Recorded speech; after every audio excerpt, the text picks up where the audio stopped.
Halo, assalamualaikum, selamat pagi semuanya. Karena ini kebetulan gue bikin videonya pagi, jadi gue ngucapin selamat pagi. Semoga yang nonton sehat selalu, sukses usahanya, lancar rezekinya, dan tetap kerja untuk semangat untuk mencapai tujuan kalian masing-masing. Nah, video kali ini gue lagi mau ngecek burayak yang ada di petani. Jadi nanti kali ini gue akan ngajak semuanya untuk ngeliat atau enggak ngontrol burayak yang ada di petani gue yang ada di Bekasi. Nah, buat kalian yang baru bergabung, jangan lupa ya subscribe. Soalnya kalau subscribe itu gratis, tapi kalian dengan subscribe itu membantu gue untuk memotivasi untuk terus buat semangat bikin video yang lebih menarik dan juga bermanfaat. Let's go. Nah, ini indukan yang ditaruh di soliter ya. Jadi ini indukan yang mau di breed lagi. Nah, ini sama nih, ini udah di breed. Jadi ini indukan yang udah di breed. Ini persiapan mau di breed lagi tuh. Nah, ini indukannya persiapan mau di breed lagi. Ini genetik simpenan. Ini genetik simpenan tuh. Ini udah di breed minggu lalu, ini mau di breed lagi entar minggu depan. Jadi ini persiapan mau di breed lagi. Jadi kalau jantan dia selagi sehat kawinin aja, gas terus. Nah, ini umurnya juga udah 5 bulan kalau yang ini ya, karena ini udah 2 kali di breed, ini yang ketiga. Kalau jantan ini beda lagi genetiknya. Ini yang genetik crossingan nih.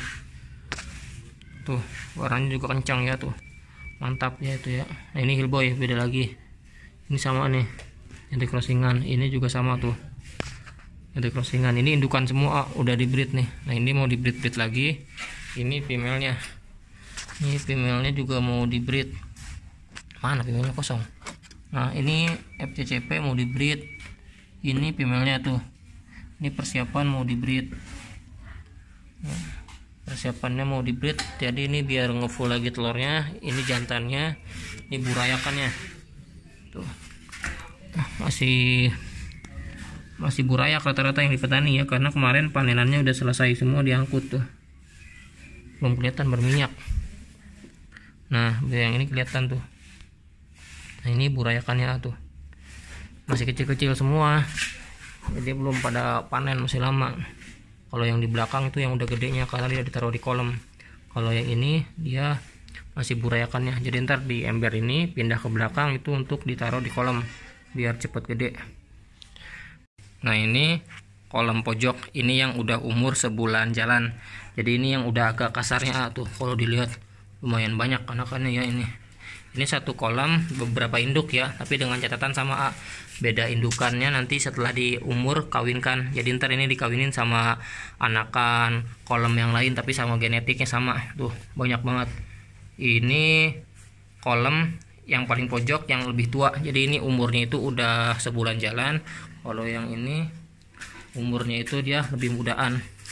Tuh, jadi lebih kecil bisa dibilang. Tuh, lebih kecil. Ini yang udah umur 2 mingguan tuh. Ini yang kecilannya agak gelap soalnya diketapangin. Jadi di kolam tuh diketapangin pekat karena untuk menjaga kondisi airnya biar ikan juga sehat. Nah, ini yang cek kedua. Kolam kedua. Yang umur kecilan umur 10 harian tuh. Mana ikannya nggak kelihatan, gelap.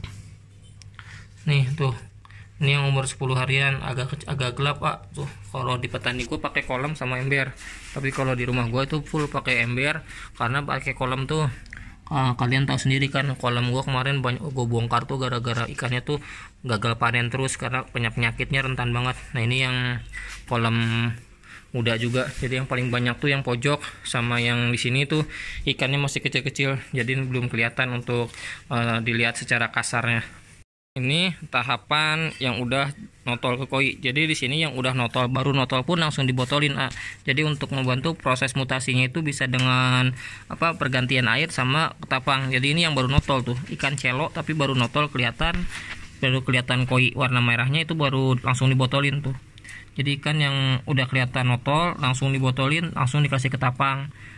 Ini juga sama tuh. Jadi ini ikan yang bener-bener muda baru notol langsung diketapangin. Jadi pas di prosesnya itu nanti pas di bak, habis itu langsung pas di bak penyortirannya itu setelah dia notol ke setelah notol dari basegel ke celo, proses mutasinya itu dari basegel ke celo, nanti dari celo notol warna merah dikit, itu langsung dibotolin di rak botol khusus. Jadi prosesnya itu biar cepat mutasi warnanya tuh. Nah, biar cepat mutasi warna tuh. Ikan juga baru pada nitik-nitik warna tuh, tapi langsung dibotolin. Karena untuk membantu proses mutasinya bisa dengan pergantian air sama kasih ketapang. Tapi tetap yang paling ngaruh tuh dari genetik ikannya sendiri. Nah, ini ikan yang sisaan sortiran nih, tapi ini pun masih proses mutasi. Jadi ini yang ditunggu lagi untuk nunggu giliran untuk dibotolin. Nah, ini juga sama nih. Belum dibotolin karena ikannya masih basegel tuh. Ini masih muda banget. Tuh, jadi ini masih basegel, belum proses mutasi ke celo. Jadi ntar kita tunggu proses mutasinya. Ini juga sama tuh. Ini proses mutasinya nunggu. Yang ini juga sama tuh. Basgelan. Ini yang sisa sortiran ya. Jadi ini ikan yang udah notol-notol warna juga sama udah dibotolin. Yang tadi itu dicampur. Tapi nanti kalau misalnya genetiknya di sini cuma pakai 2A, genetik simpenan sama genetik crossingan. Yang ngebedain itu kalau genetik crossingan tuh dia warna kontrasnya di bawah simpenan. Jadi yang simpenan tuh yang kontrasnya tuh lebih tinggi warnanya. Jadi lebih mantap. Udah kelihatan kalau misalnya genetik di gua. Jadi gua udah paham ikannya itu kayak gimana. Nih, sama ini ikan yang tadi udah dibotolin, sisanya ini seperti ini. Tapi ini juga nunggu mutasi. Jadi yang masih celok banget itu nanti kalau udah nitik warna akan langsung dibotolin. Nah, ini indukannya yang lagi mau dibreed tuh. Nih indukan yang mau dibreed Nemoxy tuh. Ini mau dibreed minggu ini Nemoxy. Jadi ini 4 pasang Nemoxy mau dikawinin juga. Ini juga sama nih tuh, Nemoxinya mau dikawinin juga. Kalau di petani gue pakai warna kayak gini ya, putih ember. Kalau untuk indukan nggak apa-apa, tapi untuk pembesaran warna gue mau lebih baik saranin warna hitam jadi biar warna nggak pias. Nah, ini juga sama mau dikawinin. Terus kita cek yang di depan ya.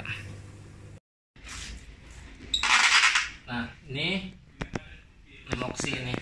Tuh, ini Nemoxy indukannya yang udah dikawinin. Jadi kalau di sini sistemnya itu kalau gue ke petani, indukan yang udah dikawinin itu pasti langsung gua angkat untuk di rolling. Jadi kalau di gua ada 3 petani yang support gua buat indukan yang buat ngebreed Galaxy, tapi tetap indukan dari gua. Jadi indukan yang dari petani, misalnya petani 1 udah selesai di breed nih.